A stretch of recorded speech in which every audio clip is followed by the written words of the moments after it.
ይህ የአዲስ እይታ የዩቱዩብ ቻናል ነው።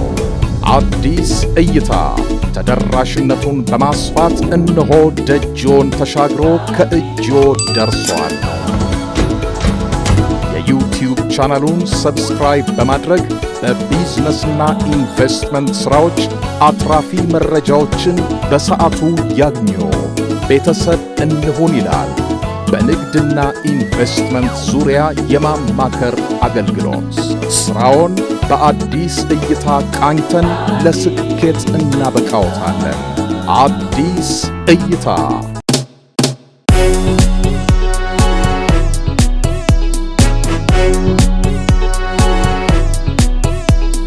ይሄ የጨው መፍጫ ማሽን ነው። በሲንግል ፌስ ወይም ደግሞ በቤታችን ውስጥ በምንጠቀምበት ቆጣሪ የሚሰራ ማሽን ነው። በቀን እስከ 40 ኩንታል ያህል ጨው መፍጨት ይችላል። እንዳለ ይሄ የተሰራው በአልሙኒየም ነው። ምንም ዝገት የሚፈጥር ነገር ብረት የሆነ ነገር የለውም። አልሙኒየም ነው። ይሄ ቋቱ ነው። እዚህ ላይ ነው መጀመሪያ ጨውን የምንጨምረው። ከዛ በኋላ እዚህ ጋር መቆጣጠሪያ ያለው የራሱ በሱ እየተቆጣጠርን ጨውን ፈጭተን በዚህ ጋር እንቀበለዋለን ማለት ነው።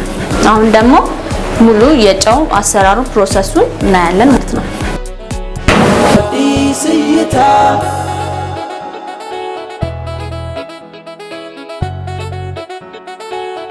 እሺ ይሄኛው ክፍል ደግሞ የስቶር ወይም ደግሞ ጥሬ ዕቃ የሚቀመጥበት ክፍል ነው። ጨው ተገዝቶ መጥቶ እዚህ ነው መጀመሪያ የሚገባው ማለት ነው። የራሱ መግቢያ ክፍል አለው። በዛ በኩል እንገባለን ማለት ነው እዚህ ክፍል። ከዚህ በኋላ ከዚህ ከወጣ በኋላ ወደ ማሽን ክፍል ነው የሚገባው።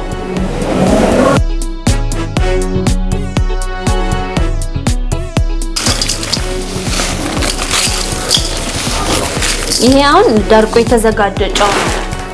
ግን ብዙ ጊዜ ጨው እርጥበት ስለሚይዝ በጋ ላይ ሲሆን ብዙ ጊዜ ምንም ማድረቂያ ምናምን አያስፈልግም።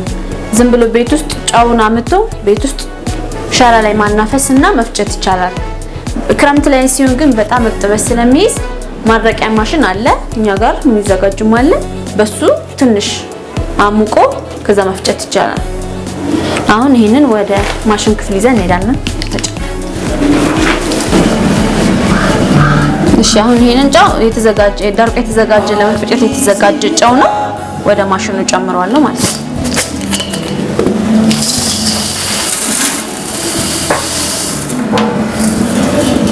እሺ እዚህኛው ቋቱ ብዙ ይችላል። የፈለግነውን ያህል የጨው መጠን እዚህ ላይ ሞልተንም መጨመር እንችላለን እና መቆጣጠሪያ እዚህ ጋር ነው ያለው። እዚህ ላይ የፈለግነውን ያህል ጨው ቢጨመር ቀጥታ ወደ መፍጫው ቦታ አይደርስም። እዚህ ጋር መቆጣጠሪያ አለች። በሷ ወደ ማሽኑ ውስጥ ወደሚፈጭበት ቦታ እዚህ ጋር ነው። እዚህ ጋር የሚደርሰውን የጨው መጠን በዚህ ጋር በዚህኛው መቆጣጠር እንችላለን። አሁን ማሽኑን አስነስተን እንፈጫለን።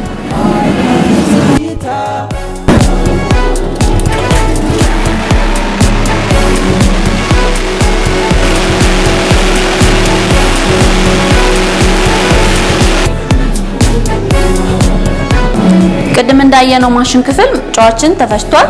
አሁን ደግሞ እዚህ ወደ መስሪያ ክፍል ይዘነው መጥተናል። አሁን በብራንድ ያዘጋጀነው ላስቲክ አለ፣ ማሸጊያ ላስቲክ አለ። በሱ እኛ ያዘጋጀነው በ600 ግራም ነው። 600 ግራም መዝነን እናሽጋለን ማለት ነው። አዲስ እይታ።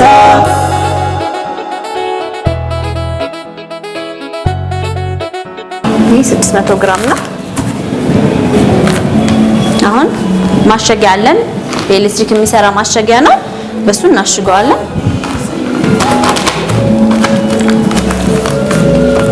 እንደዚህ አድርገን እናሽጋለን ማለት ነው።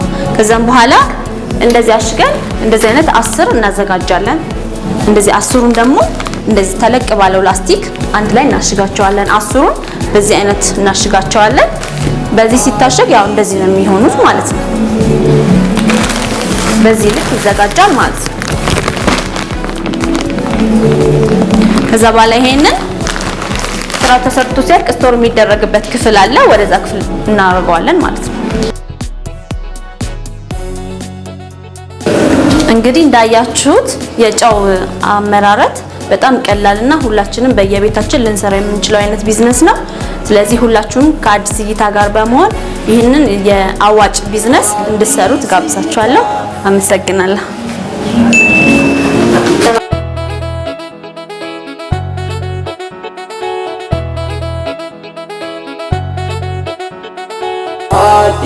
እይታ